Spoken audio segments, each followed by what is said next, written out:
Hello guys! So ngayon pala makikipiesta kami kila tito namin. Let's go! And yan, nakasakay kami sa kulong-kulong kahit medyo mainit, carry pa naman.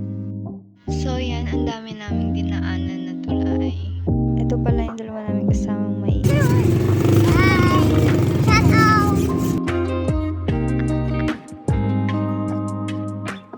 At ito guys, lumiko na kami dito banda. And nandito na kami sa Perian. Ang ganda guys, oh. Turo-turo na naman sila. Akala mo naman talaga.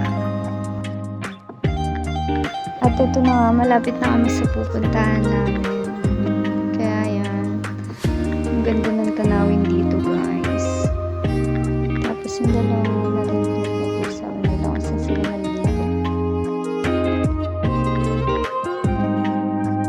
And yan, yung tatlo namin kasamang bata, hindi talaga piyesta yung pinuntahan nila. Kung hindi ligo. Yan, papunta na kami dun sa pagliliguan nila. Hindi man lang kami nakapag-ready ng damit. Kaya yan. Hanggang tingin na lang kami.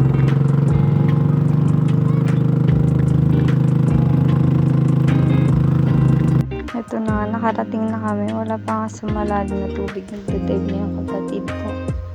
Yan o, enjoy na enjoy sila.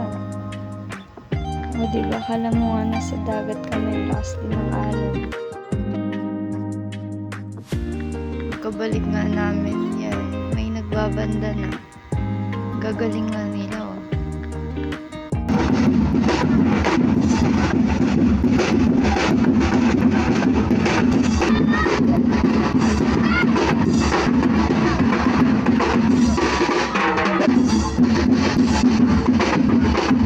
At dito nga magtatapos ang mini vlog ko guys. Thank you for watching.